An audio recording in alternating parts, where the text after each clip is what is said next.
하나님 말씀은 출애굽기 16장 1절부터 3절입니다. 출애굽기 16장 1절부터 3절. 우리 교독하겠습니다. 이스라엘 자손의 온 회중이 엘림에서 떠나 엘림과 시내산 사이에 있는 신광야에 이르니 애굽에서 나온 후 둘째 달 15일이라. 이스라엘 자손 온 회중이 그 광야에서 모세와 아론을 원망하여 이스라엘 자손이 그들에게 이르되 우리가 애굽 땅에서 고기 가마 곁에 앉아 있던 때와 떡을 배불리 먹던 때에 여호와의 손에 죽었더라면 좋았을 것을 너희가 이 광야로 우리를 인도해 내어 이 온 회중이 줄여 죽게 하는도다. 아멘. 기도드리겠습니다. 살아계신 하나님 감사합니다. 이 시간 하나님의 말씀을 전하고 듣습니다. 성령께서 역사하셔서 우리를 향한 하나님의 뜻을 잘 깨달아 알게 도우시고 하나님이 알려주시는 대로 또 잘 믿고 따르게 도우소서. 힘들고 어려운 인생길이고 복잡하고 혼란한 인생길이지만 하나님 우리 인생길에 등불과 빛이 있을 것이고 또 때가 되면 천국에서 하나님과 함께 영광을 누리게 될 줄을 믿습니다. 감사드리고 예수 그리스도의 이름으로 기도드렸습니다. 아멘. 오늘 본문에 보게 되면 이스라엘 백성들이 이제 모세와 아론을 향하여 또 아주 원망하는 그러한 내용이 기록되어 있습니다. 근데 참 더 놀라운 것은 무엇이냐면 이스라엘 백성들이 이제 애굽에서 나온 지 한 달 정도 된 것이거든요. 한 달 정도 됐는데 한 달 전에 무슨 일이 있었습니까? 천사들이 애굽의 모든 장자들, 전국에 있는 모든 장자들을 치고 또 짐승의 첫 새끼까지 칠 때에 자신들은 그 중에서 단 한 명도 이렇게 목숨을 잃지 않고 모두가 구원받은 그러한 경험을 했어요. 그 전에 또 9가지 재앙을 또 이렇게 경험을 했고, 그 다음에 또 이제 얼마 전에 홍해가 갈라져서 마른 땅을 건너기도 했고, 쫓아오던 애굽 왕과 또 그 군대가 물에 빠져 죽는 것도 목도했습니다. 그래서 모두가 다 하나님을 찬양했죠. 그리고 또 물이 써서 먹지 못할 때에 하나님께서 단물로 바꿔주신 그러한 경험도 했고, 또 하나님이 말씀하신 대로 믿고 따르면 복될 것임을 하나님이 엘림이라는 그러한 곳으로 인도하시면서 이렇게 나를 믿고 따르면 그 물샘이 12개가 있는 그러한 아주 복된 그러한 것을 이렇게 만나게 하심을 통해서 하나님을 믿고 따랐을 때 얼마나 복될 것인지 안전할 것인지에 대해서 보여주셨습니다. 이러한 모든 과정을 이제 다 겪은 거예요. 이스라엘 백성들이 모든 과정을 다 겪은 거예요. 그런데 한 달 정도 되니까 이제 먹을 것이 떨어졌죠. 애굽에서 나온 다음에 먹을 것이 떨어졌습니다. 이때 이스라엘 백성들이 어떻게 했습니까? 모세와 아론을 원망을 했어요. 그러면서 뭐라고 이렇게 원망을 하냐면 모세와 아론이 자신들을 굶어 죽이려고 이곳으로 인도했다라는 거예요. 참으로 그는 있을 수 없는 말이에요.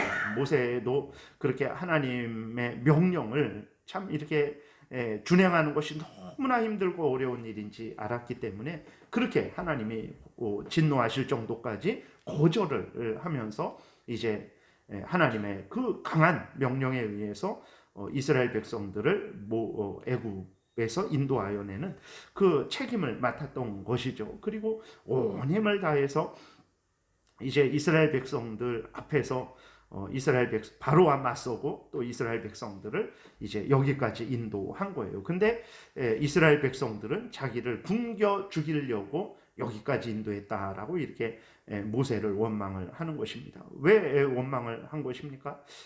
먹을 것이 없어서 그렇게 원망을 한 거예요. 먹을 것이 없으니까 이제는 무슨 말까지 하냐면 그 애굽에서 고기를 많이 먹고 떡을 배불리 먹을 그때가 더 좋았다. 오늘날로 말하면 아유 예수 믿고 나니까 너무 고난이 많다. 차라리 예수 믿지 않을 때가 내 마음대로 술 먹고 내 마음대로 돌아다니고 내 마음대로 행동할 때가 더 좋았지. 이거는 뭐 술도 못 먹고 뭐 내 마음대로 살지도 못하고 아유 예수님은 믿는데 고난은 더 많고 아유 차라리 예수 믿지 않았으면 더 좋았겠다. 이런 것과 거의 똑같은 말이죠. 이런 식으로 원망 불평을 하면서 이제 심지어 아유 그때 하나님한테 내가 그냥 벌 받아 죽었으면 이 고생을 안 할 텐데라는 그러한 생각, 그러한 말까지 하면서 모세와 아론을 원망을 한 것입니다. 이러한 이스라엘 백성들의 행태는 참으로 배은망덕한 행태라는 것을 우리가 기억을 해야 됩니다. 우리도 늘 깨어 있지 않으면, 하나님의 은혜를 늘 생각하지 않으면, 구원해 주신 목적을 늘 생각하지 않으면, 우리가 세상의 어떤 기준에, 또 육신적인 기준에, 현실적인 기준에 우리가 그것을 기준으로 삼게 되고, 결국은 그 기준을 가지고 우리 자신을 돌아볼 때 부족한 것들이 많죠. 어려운 것들이 많습니다. 그래서 어떤 마음을 갖게 되냐면, 하나님을 향해서 이런 마음을 갖게 되는 거예요. 예수 믿어도 별거 없구나. 예수 믿어도 뭐 잘 되는 거 없구나. 차라리 아우 내 마음대로 한평생 살다가 그냥 죽으면 그게 복인데, 이러한 잘못된 생각을 하게 되는 것입니다. 우리가 늘 깨어 있어서 정말 하나님 앞에서 조심하고 주의하고 이러한 죄된 마음이 우리를 사로잡지 못하도록 경계해야 되는 것입니다. 또 하나 우리가 여기에서 깨닫는 것은, 아무리 많은 기적을 체험했을지라도 성령께서 그 기적을 통해서 그 마음의 믿음을 굳건하게 하지 않으면 그 사람은 기적을 100번, 1000번, 1000번 체험했을지라도 아무 소용없다라는 것을 우리가 기억을 해야 됩니다. 한 달 전에 6월절에 그 놀라운 구원의 역사를 경험하고, 그 이후로도, 그 전으로도 9가지 재앙을 경험을 하고, 그 이후로도 정말 홍해를 건너고 바로 왕이 쫓아오는 그 바로 왕이 홍해에 수장되는 것을 목도하고, 정말 놀랍고 놀라운 그러한 경험을 했죠. 그리고 지금 그들 앞에는 구름기둥, 불기둥이 그렇게 뻔히 그 앞에 있는 거예요. 그런데도 불구하고 이스라엘 백성들이 하나님의 구원에 대해서 아우 필요 없다. 하나님의 구원 받으면 뭐가 그렇게 뭐 대단한가? 내가 지금 여기에서 굶어 죽게 생겼는데 그게 뭐가 그렇게 대단한가? 이러한 마음을 가지고 하나님을 원망했던 것입니다. 그래서 우리가 분명히 깨달아 알아야 될 것은, 기적이 중요한 게 아닙니다. 물론 중요하죠. 하나님이 주신 거니까 너무나 소중한 것이고 또 감사한 일이죠. 그러나 분명한 것은 내 앞에 기적이 있고 없고 이것이 아니라, 정말 성령께서 내 중심에 그 믿음을, 살아있는 믿음을 이렇게 일으키시지 않으면 아무런 소용이 없다는 것을 우리가 기억을 해야 되는 것입니다. 그래서 이스라엘 백성들이 우리들이 일평생 살아오는 동안에 체험했던 기적들보다 그러한 것들과는 비교할 수 없을 정도로 그렇게 분명하고 대단한, 그리고 많은 수많은 기적을 경험했지만, 이스라엘 백성들은 오히려 더 불평하고 원망한 모습을 보게 되죠. 그래서 정말 우리가 늘 겸손히, 중요한 것은 하나님의 말씀을 굳게 믿고 흔들리지 않고 변함없이 하나님을 의지하고 하나님 명령 따라 살아가는 것이라는 것을 우리가 기억을 해야 되는 것입니다. 그래서 기적이 없다고 불평할 것이 아니라, 정말 내가 어떤 형편 처지이든지 간에 하나님을 굳게 믿고 의지하고 있다면 그게 기적입니다. 하나님이 기적을 내려주시는 목적이 무엇입니까? 깜짝 놀라게 하려고 기적을 내려주시는 것이 아니라, 우리 믿음을 강하게 굳건하게 하려고 기적을 내려주시는 거거든요. 근데 내가 살면서 그러한 아주 홍해가 갈라지는 그러한 기적을 경험하지 못했을지라도, 내가 정말 내 마음이 아무리 힘들고 어려워도 변함없이 하나님을 한결같이 사랑하고 의지하고 있다면, 그것으로 우리가 기뻐하고 즐거워할 수 있는 것입니다. 그것은 그냥 그게 진짜 기적이거든요. 성령께서 그 마음을 붙들어 주시기 때문에 정말 그 상황 속에서도 하나님을 변함없이 신뢰하고 의지할 수 있는 거예요. 이게 참된 기적의 열매라는 것을 우리가 기억을 해야 되겠습니다. 이스라엘 백성들의 그러한 참 마음은 모든 인간들의 사악한 마음이죠. 모든 인간들의 죄성입니다.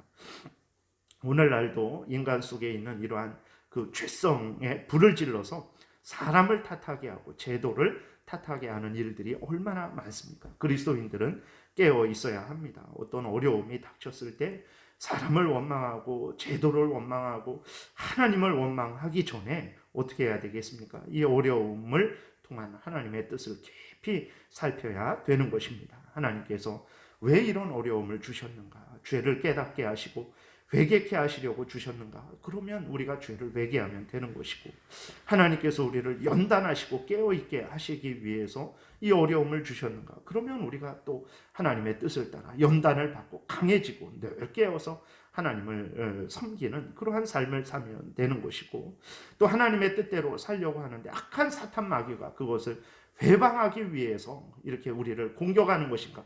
물론 사탄 마귀의 공격도 하나님의 허락 가운데 있는 것입니다. 그렇기 때문에 하나님을 의지하면 되는 거예요. 사탄 마귀를 두려워할 것이 없고 사탄 마귀의 비위를 맞출 필요가 없습니다. 그것도 하나님의 허락이기 때문에 그 사탄 마귀가 공격을 할 때 오히려 하나님을 의지하게 되면 그 사탄 마귀의 공격을 이겨낼 수 있는 것입니다. 그래서 사탄 마귀가 회방하는 것이면 흔들리지 말고 믿음에 굳게 서서 계속해서 그 길을 이제 맞서 싸우면서 나아가야 되는 것이죠. 아니면 또 하나님이 우리에게 어떤 뜻을 알려주시지 않고 하나님의 정말 오묘하신 뜻 가운데 그러한 고난을 주시는 것이라면, 애매히 고난을 받는 것이라면 하나님께서 또 인도하실 때까지 그 고난을 참 감당을 해야 되는 거죠. 그래서 중요한 것은 어려움이 있을 때 이 어려움을 통해서 하나님이 나에게 원하시는 것이 무엇인가, 이것을 깨닫고 거기에 맞게 우리가 반응을 하면 되는 것입니다. 이스라엘 백성들에게 아직까지 경험을 했잖아요. 하나님이 능력이 없어서 정말 하나님이 길을 몰라서 하나님이 그 양식이 언제 떨어질지 그거를 생각 계획하지 못해서 갑자기 양식이 떨어진 것이 아님에도 불구하고 이스라엘 백성들은 그러한 하나님의 뜻을 생각하지 않고 하나님을 직접 원망할 수는 없으니까 그 모든 것들을 보고 하나님이 얼마나 두려운지 그들은 경험을 했죠. 그러니까 하나님을 직접 원망할 수 없으니까 모세와 아론을 원망을 한 거죠. 결국은 그것이 하나님을 향해 원망을 한 것입니다. 그래서 이스라엘 백성들이 참으로 어리석고 또 사악하다라는 것을 우리가 깨닫게 되는 거죠. 정말 이스라엘 백성들은 하나님을 생각하지도 않고 자신들이 굶주리게 되자 사나운 일이 때처럼 모세와 아론을 향해서 부르짖었던 것입니다. 정말 우리도 조심하지 않으면 이들과 똑같은 그러한 마음을 갖게 되고 그러한 또 태도를 취하게 되는 것이죠. 그럼에도 불구하고 그 이후의 말씀들을 보게 되면 하나님이 이스라엘 백성들을 위해서 하늘에서 만나와 메추라기를 내리시는 것을 우리가 보게 됩니다. 말라기 3장 6절 말씀대로 정말 이스라엘이 사는 것은 그들의 믿음, 그들의 능력, 그들의 지혜 때문이 아니고 하나님이 변하지 않았기 때문에, 하나님이 변하지 않고 그 약속을 지키셨기 때문에 이러한 정말 하나님의 모독을 받는 거잖아요. 하나님이 모욕스러운 것입니다. 하나님을 그 모세와 아론을 향해 원망하는 것은 정말 하나님을 향해 원망하는 것이고 피조물이 하나님한테 그 책임을 다 떠넘기면서 당신이 이렇게 정말 어리석은 하나님입니까? 우리에게 왜 이렇게 먹을 것을 주지 않습니까? 우리를 죽이려고 하는 것입니까? 라고 그 하나님을 향해서 원망하는 것과 똑같은 거죠.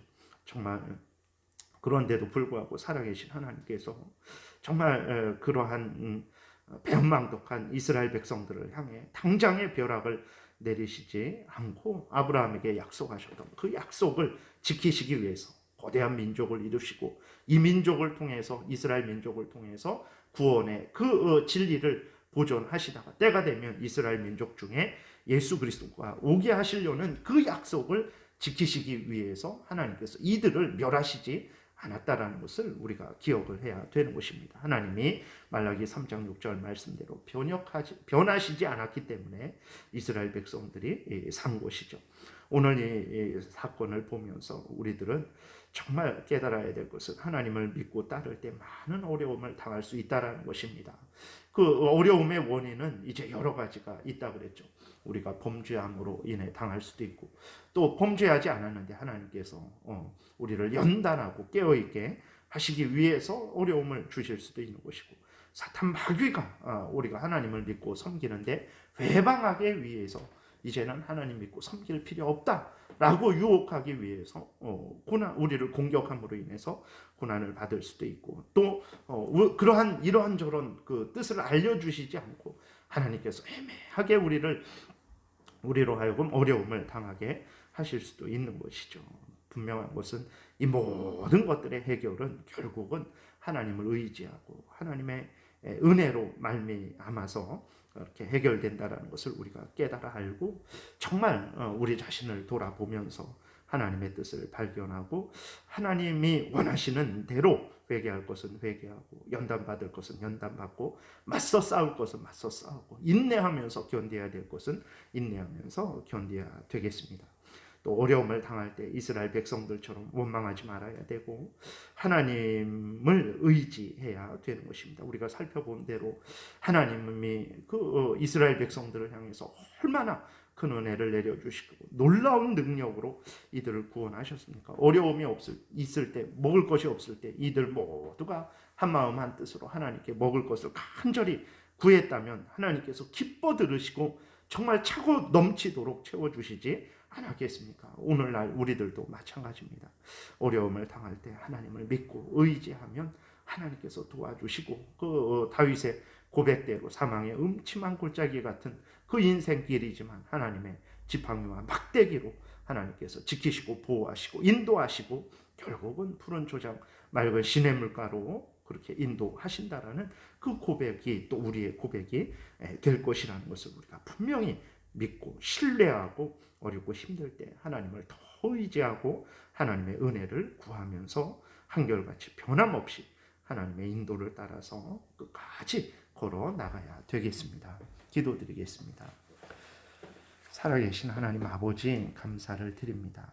우리들은 참으로 배은망덕한 죄성이 아직도 남아서 조금만 우리들에게 힘들고 어려울 때 그 모든 책임과 불평과 원망을 하나님께 돌리는 자들임을 고백을 합니다. 거룩하신 하나님, 성령께서 정말 항상 우리를 주장하시고 인도하여 주셔서 하나님 이스라엘 백성들처럼 이렇게 어리석게 당장에 그러한 앞만 보고 불평하고 원망하는 삶을 사는 것이 아니라 하나님을 신뢰하고 하나님의 뜻을 찾고 하나님이 성경에서 알려주는 대로 변함없이 한결같이 믿고 따르는 복된 신앙생활하는 우리들 되도록 은혜 내려 주옵소서.